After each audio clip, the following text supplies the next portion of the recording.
시청자 여러분 안녕하십니까. 2월 18일 저녁 10시 25분 지나고 있습니다. 김기수 TV로 진행하는 프리덤 뉴스. 오늘은 여러 가지 이슈들이 좀 있어서 간략하게 그 언론 기사들의 의미를 설명을 해드리겠습니다. 그 전에 저희 프리덤 뉴스에 새로 올려진 기사들을 좀 설명을 해드리고 본격적으로 시작하도록 하겠습니다. 저희 인터넷 신문 프리덤 뉴스입니다. 박성경 논설위원회 프리덤 논단을 새로 올려놨습니다. 한번 들어가 보실까요? 보복이 아니라 일벌백계다 이런 얘기입니다. 이 파리가 해방이 되고 나서 드골 정권이 나치 부역자를 처벌을 했는데요. 그 당시에 막 그 나치의 장교들하고 이렇게 연인 관계였던 여자들, 프랑스 여자들이 뭐 길거리에 끌려와서 머리를 깎이고 모욕을 당하고 뭐 그런 일이 있었고, 또 실제로 12만 명이 넘는 사람들한테 재판이 진행이 됐고, 그리고 괴뢰 정권, 베탱 정부의 부역자 6천 명에게 사형 선고를 내리고 막 이렇게 했죠. 그래서 짧은 기간이었습니다만은 나치가 파리를 점령한 이후에 있었던 일에 대해서 인적 청산이 진행이 되는 거 있죠. 근데 이거를 아주 모범적인 거라고 보면서 이렇게 대한민국은 어떻게 해서 인적 청산이 이루어지지 않느냐. 그러면서 반민특위 얘기를 이제 빗대서 하죠. 반민특위가 실패한 이유. 뭐 이런 식으로 얘기하면서 과거사 청산의 모든 것을 인적 청산에 포인트를 두고 있습니다. 근데 프랑스와 독일은 수백 년 동안 전쟁을 해온 사이이고요. 일단 그런 오랜 갈등 관계에 있던 거죠. 그리고 점령 기간은 그리 과히 길지는 않았습니다. 몇 년밖에. 근데 우리 조선이 이 일본의 식민지가 된 기간은 사실은 40년이죠. 그 통감부 설치된 이후로 따져보면은 40년인데, 그거 왜 자꾸 36년이라고 얘기하는지 모르겠어요. 저는, 어쨌든 식민지기로 보면은 식민지 기간은 길었다. 40년이다. 이렇게 보고 있습니다. 이 프리덤 논단, 보복이 아니라 일벌백계다. 이런 논설인데, 모두에 이런 얘기가 있습니다. 그래서, 일벌백계로 윤석열 정부가 들어서면은 처벌을 해야 된다. 그 법을 바로 써야 된다. 이런 칼럼을 올려놨습니다. 그런데 대한민국의 역사에 있어서 우리가 과거사 관련돼서 청산이 덜 된 대한민국에 청산이 덜 된 상태로 외세의 도움을 얻어가지고 대한민국이 수립이 되었기 때문에 대한민국은 기회주의자가 득세했고 친일파가 득세했다. 이렇게 잘못 알고 있습니다. 국민들이. 오랫동안 세뇌되어 왔던 그런 얘기인데요. 우리가 이거를 제대로 가르치지를 않았습니다. 과거사 청산의 부분에 있어서 본다면 대한민국보다 더 잘 청산된 데가 없다. 과거사라는 것은 과거사의 청산에 있어서는 인적 청산도 중요합니다만 물적 청산이 가장 중요한데, 대한민국 식민지기를 겪은 국가들 중에 전 세계에서 대한민국만큼 물적 청산, 식민지 시기의 잔재를 청산하는 데 있어서는 인적 청산과 물적 청산이 있는데, 물적 청산만큼 확실하게 된 게 없다. 그러면 이 동족인데 인적 청산을 해가지고 그러면 전부 다 사용을 시켜야 되나? 이번에 보시면 어디입니까? 아프가니스탄에 이 미군이 철수를 하게 되면서 이 IS가 들어와가지고 인민재판식으로 길거리에서 민간인을 총살하고 하는 그 동영상이 떠돌아다니고 이렇게 있지 않습니까?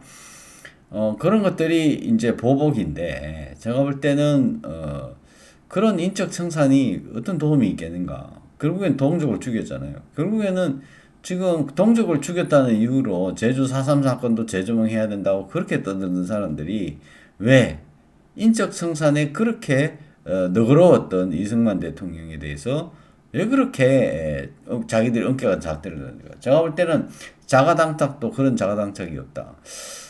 과거 잔재 청산에서는 가장 중요한 게 인적 청산보다 더 중요한 것이 물적 청산인데, 대한민국이 물적 청산은, 일제의 물적 청산은 미군이 들어와가지고, 미군이 이제 9월 달에 들어오죠. 그런데 해방되고 일본이 패망하고 나니까, 일본이 운영하고 있던 그 기업들의, 조선인 노동자들이, 단결을 해가지고 경영권을 뺏어버리죠. 그래서 노동자 천국이 잠깐 몇 달 동안 있었어요. 근데 미군이 들어와가지고 1945년 하반기부터 이듬해까지 전국에 그 포고령을 내려가지고 일본 소유의 기업, 일본인 주식이 1%라도 들어가 있는 모든 기업의 소유권을 딱 경영권을 뺏어버립니다. 그래서 고문관을 파견해가지고 그 경영권을 뺏어버리죠. 그러니까 이 일본인 사장이 물러가고 난 다음에 이게 내 노동자 소유가 돼 있는 기업들이 졸지에 미군이 와가지고 주인이 차지하고 사장 자리에서 쫓겨났단 말입니다. 그러니까 이런 노동자 운동, 좌파 운동 해오던 사람들이 이 기업을 그전 내 건 줄 알았는데 노동자 세상에 왔다고 믿었던 순간에 갑자기 쫓겨나면서 미군에 대한 분노 이런 것들이 자연발성적으로 되게 되었고요. 그래서 그런 과정을 거쳐서 미군이 전부 일본 사람들의 재산을 전부 다 뺏어버렸습니다. 물론 나중에는 주식을 한국 사람 주식을 갖고 있는 거는 좀 돌려줬지만은 경영권 자체는 갖고 있고 또 민간인들의 한국 내에 있던 부동산들 일부 현금 빼고는 전부 다 뺏어버렸죠. 국내에 있던 돈들까지 싹 다 뺏어가지고 3년 6개월 정도로 관리하다가 1949년 초에 미군이 이 한반도를 떠나면서 이승만 정부에다가 전부 다 넘겨줬습니다. 1원도 빼지 안 하고. 그래서 지금도 서울 시내 곳곳에 가보면 일본식 가옥이 있고 이런데 이 일본 기업, 일본의 재산, 일본인 민간인들이 갖고 있는 재산을 다 뺏어서 이승만 정부에 넘겨줬다.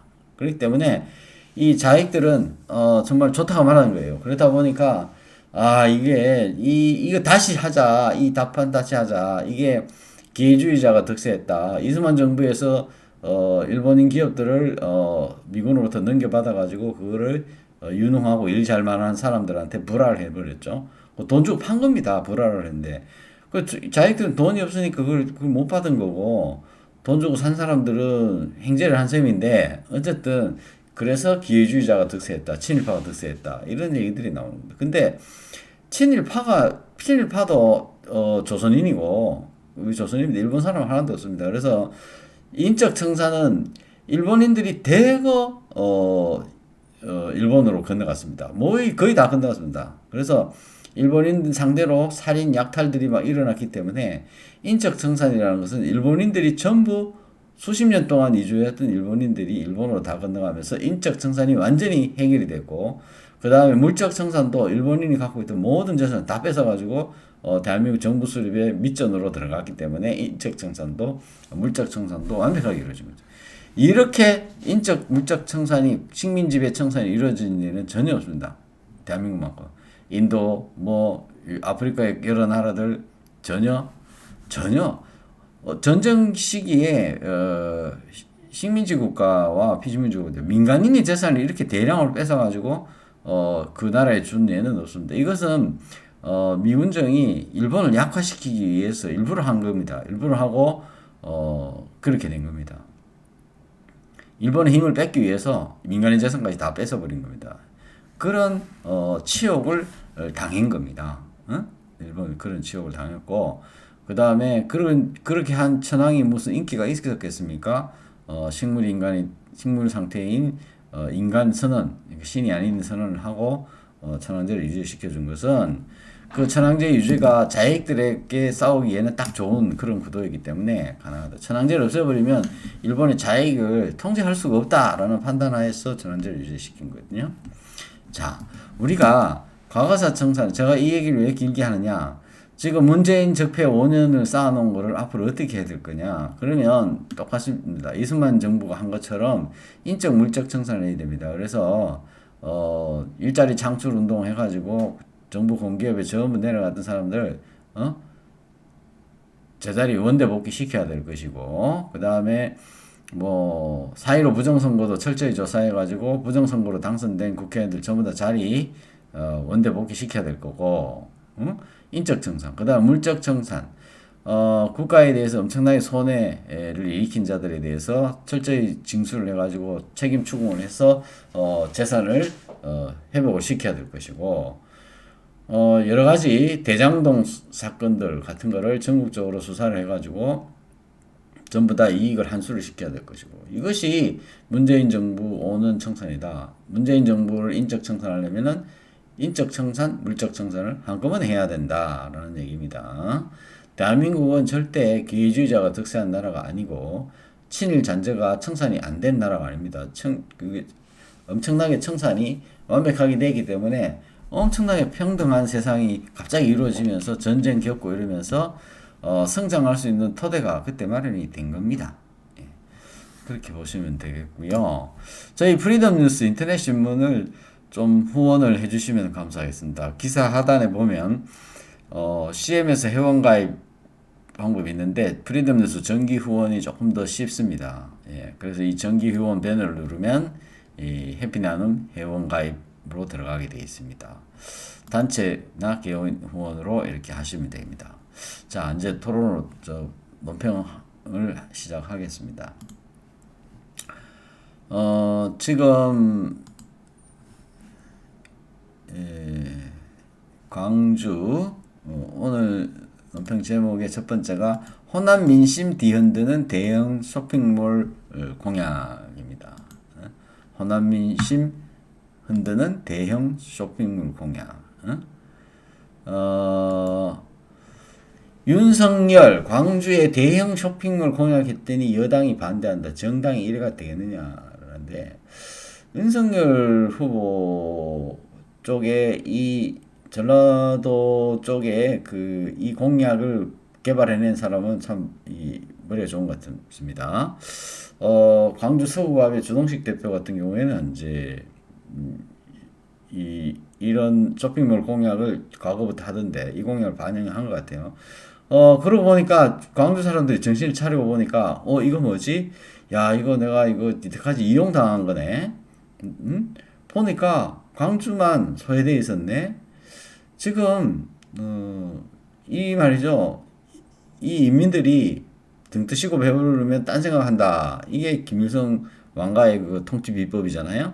그걸 그대로 지금 전라도에다 해놓은 거예요. 가만히 보면은. 그래서 전라도에 제대로 된 지하철도 없고, 지하철도 뭐 삐뚤삐뚤 사람들이 잘 안 다니는 비선호 지역만 쫙 거쳐갑니다. 목포에도 마찬가지고요. 정말 내놓으라 할 만한 유통산업, 뭐 이마트 이런 거 제대로 뭐 된 게 별로 없습니다. 그거 하나 하려면은 엄청나게 정말 목숨을 걸어야 된다 그러더라고요. 그런 얘기도 뭐 과거에 들었는데, 광주의 대형 쇼핑몰 공약, 이게 광주 민심을 파고드는 것 같습니다. 광주 민심을 파고드는 것 같습니다. 이게 조금 민심 파고드는데 좋습니다. 윤석열 후보는 대통령이 당선이 되면은 자, 어디까지 할 수 있는가? 우리가 여기에 막 이렇게 공약이 좋아요. 이렇게 보면 이거는 공약은 좋은데, 윤석열 후보가 갖고 있는 거기에 만약에 당선된다 하더라도 저희가 생각하는 그런 큰 기대는 안 하는 게 좋겠다. 아까 인적 청산, 물적 청산을 얘기했는데, 아까 처음에 제가 말씀드린 대로 윤석열 여기 박성경 논설위원이 얘기한 거 있잖아요. 기득권 유지에만 관심을 가졌고, 그 다음에 좌파들이 하는 얘기가 보수를 괴멸시킬 구슬이 될 줄은 꿈에도 생각을 못했고, 이때까지 좌파들한테 먹을 거 던져주고 보수는 매번 자신들의 기득권을 키우고, 그리고 또 잘못하다가 들키면은 당명이나 로고 바꾸고 색깔 바꾸고 이렇게 눈 가리고 앙호하는 식으로 살아왔습니다. 그렇기 때문에 이 국힘당이 어떻다 하는 거는 지금 세상 전체가 다 아는 일이에요. 제가 볼 때는 이제 마지막 시험대에 올라와 있고, 앞으로 윤석열 후보가 대통령이 당선된다 하더라도 국힘당은 과거 이대로는 안 될 것 같습니다. 그래서 기존에 있던 기득권 세력들은 많이 떨어져 나갈 거예요. 여기 좀 붙어 있겠지만은 글쎄요. 제가 볼 때는 이제 기득권들은 좀 많이 떨어져 나갈 거라고 보여집니다. 그런 생각이 들고 하는데 봐야 되겠죠. 두 번째 이슈로 좀 넘어가겠습니다. 이재명이 임명직과 선출된 공무원에 대해서 얘기를 했어요. 이재명이 참 이재명이 이제 얘기를 했는데, 홍남기 부총리가 국회 가가지고도 이게서 여야 합의로 지금 국힘당이 증액을 대달라고 막 쪼르고 있는 그런 상태예요 지금.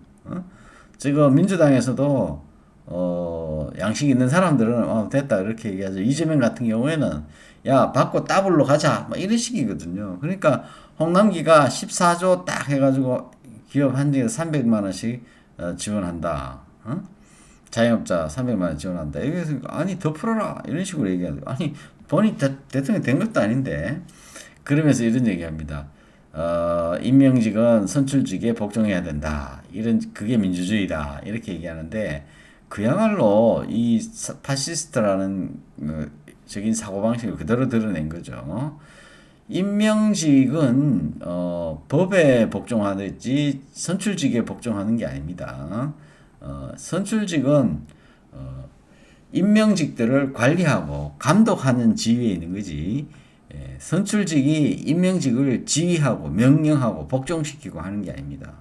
선출직은 대통령은 장관을 임명한 권한이 있을 뿐이지, 그거에 대해서 장관의 권한에 개입할 이유도 없는 것. 헌법에 보면 각부 장관의 권한이 있는 거고, 장관의 권한 범위 밖에는 대통령령으로서 전국적인 범위의 일을 합니다. 대통령령 만들면 어디 서울에만 적용이 됩니까? 그게 아니잖아요.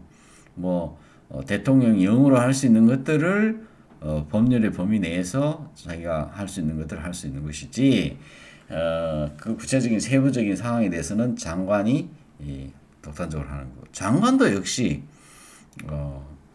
밑에 부속 공무원들에 대해서는 감독할 권한이 있는 것이지. 그래서 선출직을 마치 선출직이 되면 임명직을 마음대로 부릴 수 있다는 그 생각 때문에, 제가 볼 때는 해경궁 김씨, 해경궁 자기 집에 보면 요즘 무슨 그런 얘기도 나오잖아요. 갑질, 응? 음식, 그 집을 두 채나 해가지고, 제가 볼 때는 여기 보니까 이 아파트가 있던데, 세트로 해서 무슨 재벌 회장도 아니고 앞집에다가 붙여서 경기도시공사 에서 이걸 앞집을 얻어가지고 뭘 했는지 모르겠습니다만은, 이 앞집이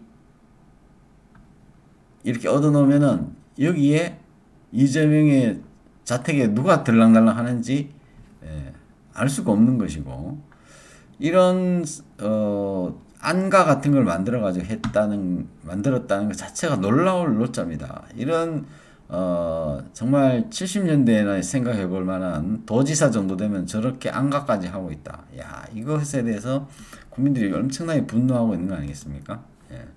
엄청나게 분노하고 있는데, 이재명이 임명직을 마음대로 부릴 수 있다. 이렇게 얘기하는 거죠. 그럼 짐이 법이라는 얘기인데, 절대 그렇지 않습니다. 우리는 직업 공무원제를 두고 있고, 공무원들은 선출직에 복종하는 게 아니라 법률에 복종하는 거죠. 그렇게 되는 겁니다. 그거를 법률을 잘 지키고 있는지를 감독할 권한이 있는 사람이 일 뿐이죠. 선출직은.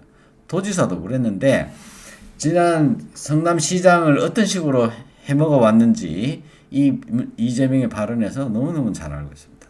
그래서 참 이재명의 민주당, 이걸 보면서 이걸 민주주의라고 하는데 제가 볼 때는 이재명과 더불어민주당이 한꺼번에 폭삭 꼬꾸라지는 게 제일 대한민국을 위해서 좋다 이런 생각이 듭니다.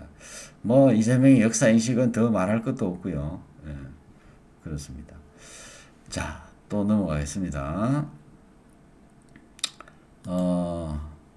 제목을 이렇게 건물이 꽃보다 아름다워, 사람이 꽃보다 아름다워라는 노래로 돈 엄청 많이 버신 분이 있죠. 안치환인데요. 안치환. 이분은 건물을 사람보다 더 사랑한 것 같아요. 주변에 민원이 엄청 많이 발생시키는데 주택가에 큰 건물을 지어가지고 건물을 지어서 했는데 거기에 불법 건축물이 있다는 거죠. 건물을 지었는데 이 안치환이 이 부동산 아마 많이 갖고 있는 모양이에요. 건물 지어가지고 주택가에 몇 동을 지었는데 건물 짓다 보면은 법대로 다 지으면은 쓸모가 좀 없어지는 경우가 있거든요. 약간 정축하고 뭘 좀 중공검사 딱딱 한 다음에 눈 가리고 아웅식으로 또 필요한 공간을 더 늘리고 그 공간을 늘리는 것 자체도 이게 도둑질입니다. 어떻게 보면 우리 건물에도 공개 공지가 있고 다 어떤 공간적인 용적률이 있고 건폐율이 있고 다 있거든요. 그거를 할 수 없는 부분을 늘리는 것 자체는 사회가 자기가 내 땅이라 하더라도 지을 수 있는 만큼을 넘어서 불법으로 건축하는 것 자체는 그 나머지 지을 수 있는 공간을 비워두는 것, 그 빈 공간은 사회 전체 그 지역의 공동에 그 향유할 수 있는 공간이죠. 그 공간을 뺏는 거니까 결국에는 이것도 광의의 어떤 도둑질이에요. 도둑질이죠. 그래서 지금 좌파들의 민낯이 하나둘씩 벗겨지고 있는 가운데 지금 안치환의 이런 부동산 관련된 몰염치를 넘어서 불법 행위가 지금 들어오고 있습니다. 이게 뉴델리 기사에서도 부동산이 꽃보다 아름다워라고 써놨는데 제가 건물이 꽃보다 아름다워라고 한번 제목을 붙여봤습니다. 정영학 녹취록은 뭐 다 알고 계시는데 이 정영학 녹취록에 그분이 등장하는데 그분이 대법관 이름이 실명이 들어있다 이런 얘기가 이제 뒤늦게 나오고 있습니다. 제가 볼 때는 이번에 정권이 교체가 된다 그러면은 대법원을 대대적으로 한번 털어야 되지 않냐 그런 생각이 듭니다. 전직 대법관부터 해서 헌법재판소 역시 마찬가지고요. 고위 법관들 간의 기득권 커넥션 이것이 정말 있구나 하는 그런 거를 우리가 이걸로 엿볼 수가 있습니다. 결국 지금 윤석열 후보가 캠프에서 사전투표 독려하고 여러 가지 지금 이해 못할 일들을 많이 하고 있는데 그걸 보면은 이 법적 카르텔의 그 기득권들이 윤석열에게 붙은 거 아니냐 그런 생각이 정말 들면서 정말 3월 9일 날 내 한 표 투표가 이게 정말 가치 있는 투표인지 그거에 대해서 참 자괴감이 드시는 분이 많을 겁니다. 지금 그렇게 정관 예우 없앤다 뭐 없앤다 하는데 제가 볼 때는 이 대법관 6년 하고 나오면 아마 50대 후반이나 60대 초반이 되는 경우가 많은데 여기에 또 로펌이나 변호사로 또 10년 20년씩 이렇게 생활을 하는 분이 많죠. 제가 볼 때는 이런 것들을 자체를 아예 없애버려야 돼요. 대법관을 미국처럼 아예 종신제로 한다든지 아니면은 충분한 예우를 해주고 연금을 주고 변호사업을 못하게 한다든지 그렇게 해야 됩니다. 대법관들은 절대 변호사 일을 할 수 없도록 그렇게 해야 됩니다. 왜냐하면 최종심이기 때문에 결론이 달라지면은 내 것만 뺏기는 게 아니라 다른 국민들한테도 법이 구부러지기 때문에 그렇습니다. 그런데 그 일종의 이런 사업 언론 기사로 대법원을 수시로 출입하고 시행사로 변모를 했던 이 김만배 씨, 이런 분들이 뭡니까? 출입을 많이 하고, 사업 시행도 하고, 여러 가지 멀티플 직업을 갖고, 돈을 많이 벌고, 글쎄요. 이분이 뭐 손에 기름칠해서 돈 번 건 아닐 것 같고, 여러 가지 사람들을 네트워킹을 잘 해가지고 이 화천대유라는 회사를 조립을 잘 한 거죠. 거기에서 큰 돈이 모이도록 설계를 한 거죠. 그 설계자가 누군지 마스크 쓴 저 입을 좀 벗겨버리고 싶은 그런 생각이 듭니다. 예.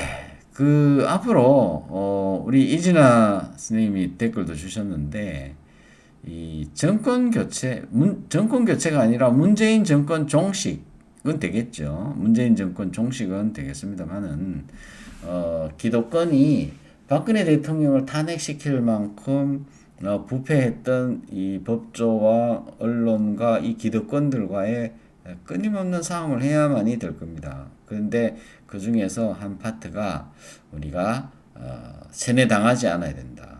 저쪽에서 얘기하는 거. 대한민국의 정통성에 대해서 세뇌당하는 거. 대한민국 국민으로서의 자부심을 없애버리는 거.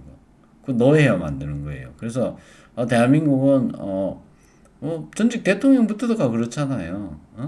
기회주의가 득세했다. 이런 사고방식을 가진 대통령이 A4 용지 들고 왔다 갔다 하면서 하는데, 국민들한테 자부심을 키워주기는커녕 자괴심을 집어넣어가지고, 그래서 국민들을 노예로 만드는 겁니다.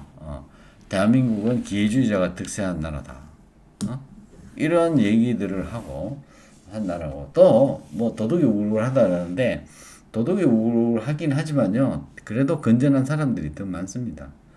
모 대통령 후보 같은 경우에는 뭐 나라에 돈이 없는 게 아니라 도둑이 많다 그러는데, 그 도둑이 많아서 상대방이 박탈감을 또 이용하는 정치적 수사에 불과한 것이고요. 그 도둑은, 제가 볼 때는, 제일 큰 도둑은 누구냐, 이런 권력과 야합한 도둑이죠. 권력과 야합한 도둑.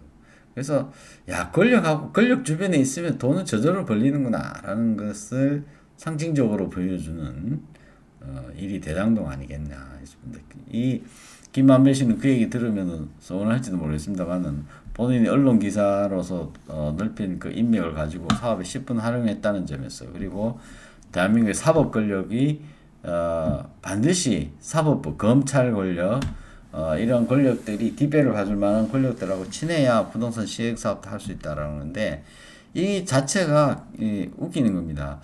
그래서 이 부동산 관련돼 가지고는 규제가 너무너무 많은 거예요. 그 규제가 너무너무 많기 때문에, 또 한편으로 얘기하면 권력과 가까이 가면은 돈 벌 수 있는, 일확천금할 수 있는 기회가 또 너무너무 많다는 거고, 그래서 이 규제를 풀어줘야 된다. 제가 볼 때는 부동산 관련된 규제들이 너무너무 많다는 거예요. 그 병폐가 지금 극명하게 드러난 게 대장동 사건이다. 이렇게 보시면 됩니다.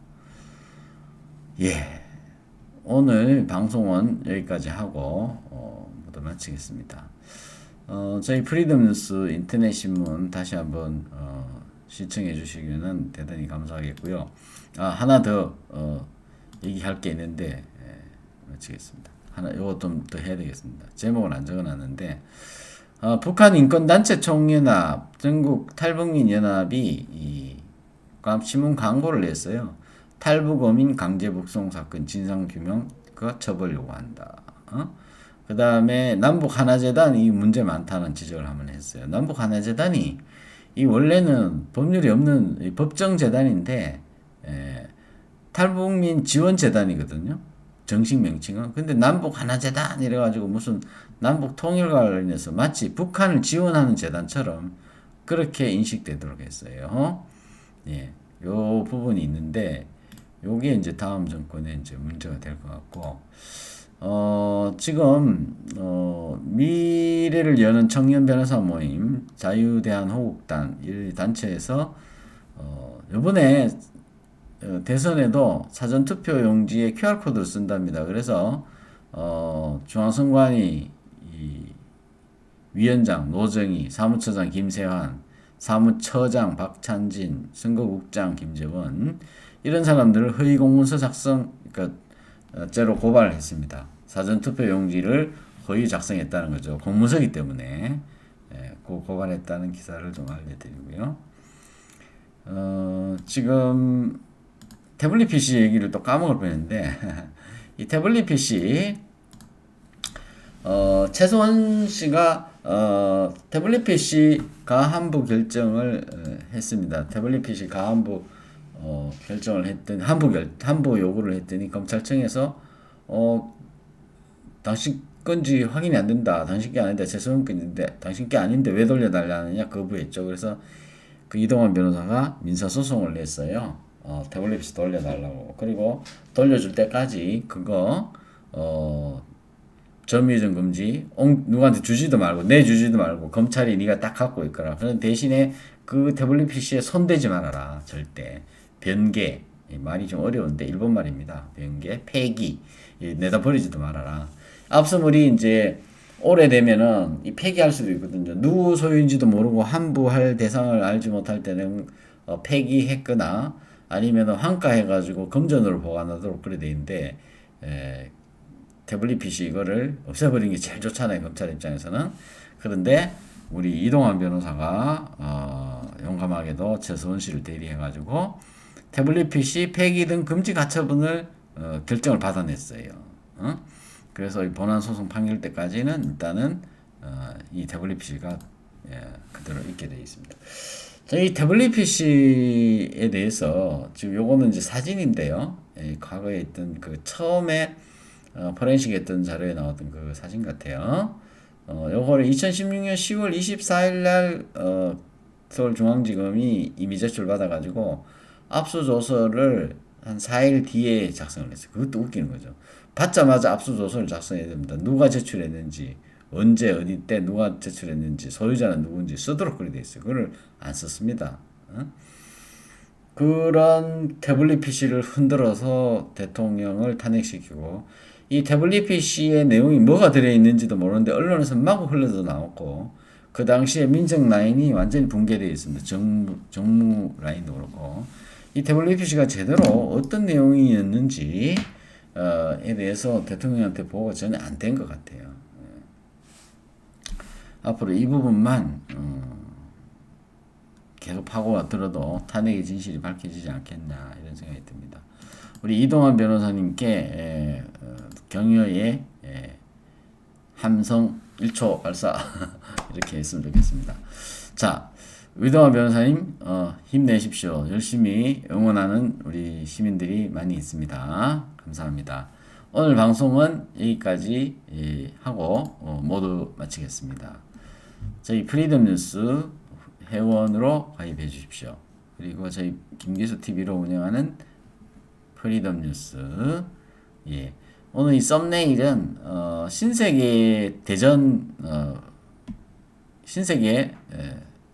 대전점을 이렇게 찍은 사진인데 멋있죠. 광주 시민들도 앞으로 정권 종식시키고 세뇌 탈출하셔가지고 이런 멋진 쇼핑몰에서 영화도 보고 옷도 사고 여유로운 여가 생활을 즐기시기를 부탁드립니다. 오늘 방송은 여기까지 하겠습니다.